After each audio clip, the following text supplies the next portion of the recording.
In the early 1990s, Warren Buffett was already worth billions, yet his daily life barely changed. Same house, same routines. No effort to signal success. His wealth worked quietly in the background. At the same time, many executives earning far less lived much louder. Bigger homes, new cars every few years, visibility tied closely to their roles. When bonuses slowed or industries shifted, that lifestyle backfired. Fixed costs stayed high. Flexibility disappeared. Some were pushed into choices they didn't want: job changes, riskier deals, longer hours just to keep appearances intact. That contradiction isn't rare. It repeats constantly. Living out loud turns income into obligation. Quiet structures turn income into leverage. One amplifies stress, the other absorbs shocks. I'm Alex. Today we'll walk through habits that often signal real wealth in real life, starting with subtle behaviors most people overlook, then moving toward the deeper structures behind them. By the end, you'll understand how to spot real wealth when you see it, and how copying these quiet habits can begin building your own without announcing it to anyone. And the first habit matters because it helps you avoid a trap most people don't recognize until it's already costing them years. They avoid flashy displays. Luxury is rarely the signal. Walk through any upscale neighborhood, and you'll notice something odd. The newest cars are often leased by people still climbing, while the paid-off sedans sit in the driveways of those already comfortable. Quiet wealth doesn't need announcing. It prioritizes function over attention. Logos fade fast. Quality lasts longer. That's why many financially secure people choose items that age well rather than stand out now.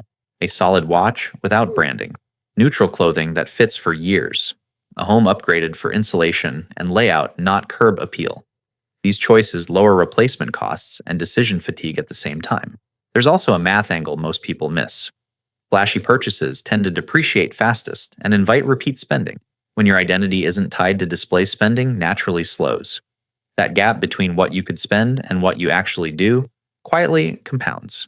Notice the contrast in behavior during bonuses or windfalls. One group upgrades everything at once, the other changes almost nothing. Same income, different outcomes 5 years later. The tease is this: avoiding display isn't about restraint for its own sake. It's about preserving optionality. When your lifestyle stays light, money gains leverage. And leverage, not visibility, is what keeps wealth durable when trends shift, markets wobble, or income pauses unexpectedly. They're taboo with money. They rarely volunteer numbers, ask about income, net worth, or returns, and the answer is vague, brief, or politely redirected. That silence isn't insecurity. It's a boundary. People who feel stable don't need outside confirmation, and they understand how fast money talk attracts expectations, opinions, and pressure. In real life, this shows up at work and family gatherings. Promotions happen quietly. Side investments aren't announced. Even windfalls stay off the table. Not because they're hiding, but because disclosure changes relationships. Once numbers are known, advice appears uninvited. Comparisons creep in. Requests follow. There's also a risk angle. Talking openly about assets can invite unwanted attention, from social pressure to outright scams. Financially mature people learn this early. Privacy becomes part of risk management, not secrecy. Notice how differently people react to the same market headline. One group debates loudly, signals fear or excitement, and seeks reassurance. The other listens, nods, and moves on. When your plan is set and buffers are in place, noise loses power. Here's the quiet tell: they ask more questions than they answer. They're curious about systems, not status. That habit keeps focus on decisions that matter, while protecting the one thing money needs most: to grow steadily, space to work without interference. They live below their means. Income rises, but lifestyle barely moves. That's the pattern. You'll see it in paid-off cars kept for years, homes that fit needs instead of status, and monthly expenses that look almost boring on paper. This isn't accidental. It's engineered. Living below your means creates margin. Margin absorbs surprises without panic. When layoffs hit or markets stall, one group scrambles. The other adjusts quietly because fixed costs stay light. Same economy, very different stress levels. Real examples show up everywhere. Two households earning the same 6 figures. One finances upgrades the moment. Pay increases, bigger house, newer car, more subscriptions. The other locks in savings, increases investments, and lets spending lag behind income. 5 years later, one feels trapped by commitments. The other has options. This habit compounds faster than people expect. Every dollar not committed becomes flexible capital. It can sit, invest, or wait. That waiting power is what turns income into wealth over time. Here's the subtle contrast. Most misrestraint isn't about saying no to comfort. It's about choosing comfort that doesn't need constant feeding. When your baseline stays modest, raises, and windfalls don't disappear. They stack quietly in the background, setting up the next advantage before anyone notices it's there. They remain composed when financial matters are discussed. Market headlines come and go, but their tone barely changes. When rates rise, stocks dip, or the news cycles panic, they don't rush to comment or react. That calm isn't ignorance, it's preparation showing itself. In real conversations, this stands out fast. At work, when budgets tighten, some people spiral into speculation. Others ask a few practical questions and move on. At family dinners, when someone brings up inflation or housing prices, one group debates emotionally. The composed ones listen, nod, and keep eating. They already planned for volatility. This behavior comes from buffers, emergency funds, low fixed costs, diversified income or assets. When your financial base is stable, short-term swings stop feeling personal. You don't need every month to go perfectly. Notice how experience changes reaction speed. Less seasoned investors check prices daily. More seasoned ones review quarterly or less. They know constant monitoring increases stress without improving outcomes. The quiet signal is this: they respond, they don't react. That difference compounds. Emotional restraint prevents bad timing, decisions, panic selling rushed, borrowing unnecessary moves. And in money, avoiding one or two big mistakes often matters more than chasing the perfect opportunity. They maintain financial structures in good order. Bills are paid on time not because reminders scream, but because systems are already in place. Accounts are organized, investments are tracked, records are easy to find. This isn't about being meticulous. It's about removing friction before it shows up as stress. In daily life, this looks unremarkable. Autopay for essentials. Clear separation between spending, saving, and investing. A simple dashboard checked occasionally, not obsessively. When tax season arrives or a loan decision comes up, there's no scramble. Everything needed is already there. Contrast that with chaos. Missed payments lead to fees. Disorganized records delay decisions. Small leaks compound quietly. The difference isn't income. It's structure. Financially stable people treat money like infrastructure. Once built, it runs in the background. They don't rely on memory or motivation. They rely on design. That design protects time and attention, two assets that don't regenerate easily. Here's the hidden edge. Order creates speed when it matters. When an opportunity appears, a better rate, a smart investment, a sudden expense, the organized person can act immediately. No cleanup required. Over years, that responsiveness stacks into an advantage most people never connect, back to something as simple as keeping their financial house in order. They plan for the long term. Decisions aren't framed around this year. They're framed around the next 10. Retirement contributions increase automatically. Insurance is boring but adequate. Investments are chosen for durability, not excitement. This mindset shows up long before wealth is visible. In real life, you'll see it in how they treat time. They don't chase every opportunity. They ask how a choice ages. A higher paying role with burnout risk gets weighed against sustainability. A flashy investment gets passed over if it disrupts the plan. Short-term thinking feels productive. Long-term thinking feels slow, but the outcomes diverge quickly. One path compounds quietly. The other resets constantly.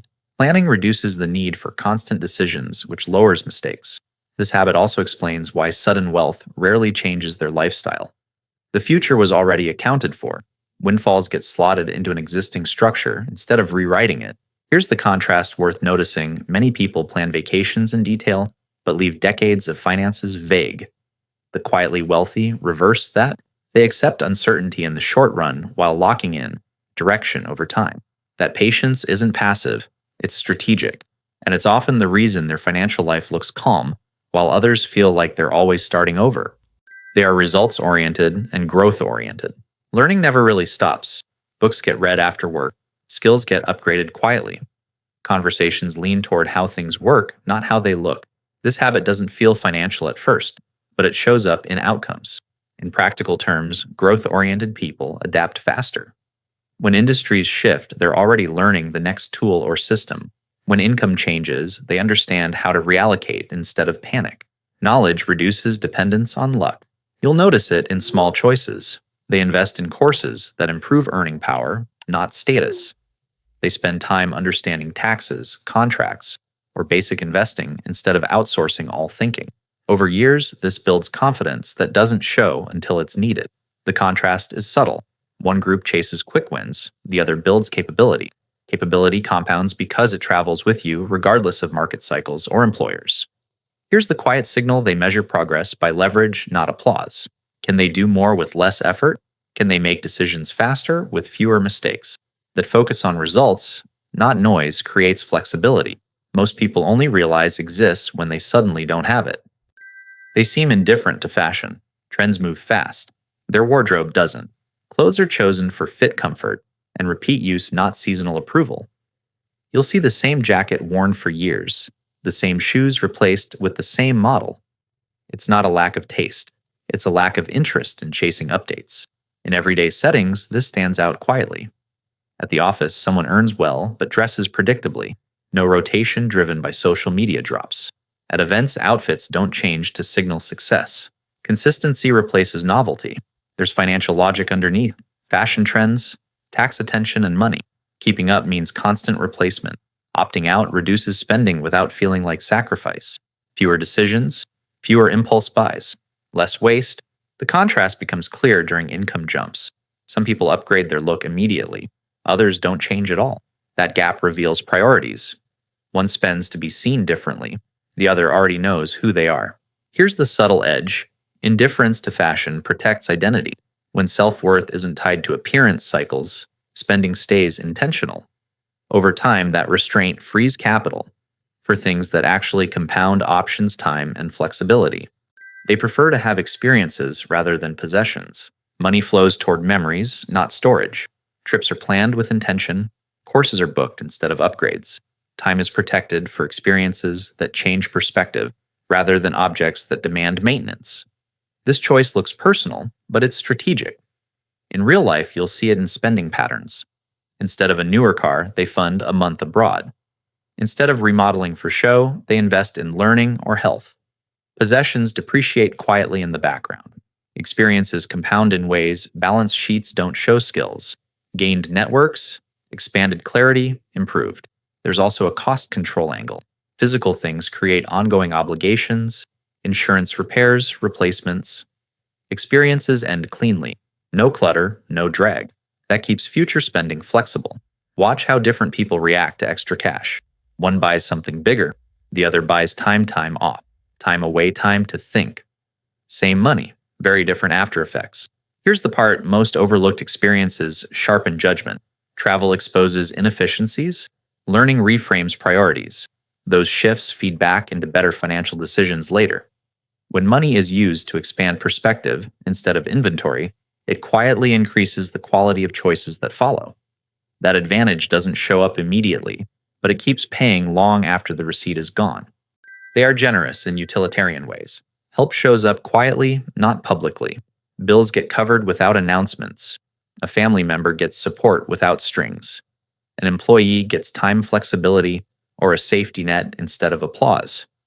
This kind of generosity doesn't seek recognition because it isn't trying to prove anything. In everyday life, this looks practical: paying for a course instead of giving cash, helping someone relocate instead of sending a check, solving a problem permanently rather than easing it temporarily. The goal isn't to feel good at the moment, it's to reduce future fragility. There's a financial logic here most people miss. Loud generosity often strains resources. Quiet generosity is budgeted. It's planned. It fits inside a stable structure, so giving doesn't create stress or resentment later. Watch how different people give during good years. One group gives impulsively, then pulls back when things tighten. The other gives steadily, regardless of cycles. That consistency signals real security. Here's the subtle tell: they give in ways that don't change their lifestyle at all. That only happens when abundance is real, not performative. And over time, this kind of giving strengthens trust relationships and optionality assets that quietly matter more than most people realize until they're gone. Key takeaways: quiet wealth isn't a personality trait, it's a structure. Across these habits, the same pattern keeps repeating. Stability comes from removing pressure, not adding display. Privacy protects focus. Living below your means creates margin. Organization reduces friction. Long-term planning lowers the need for emotional decisions. Growth builds adaptability. Experiences sharpen judgment. Quiet generosity reinforces security rather than draining it. None of this looks impressive at the moment. That's the point. These habits don't chase validation or short-term comfort.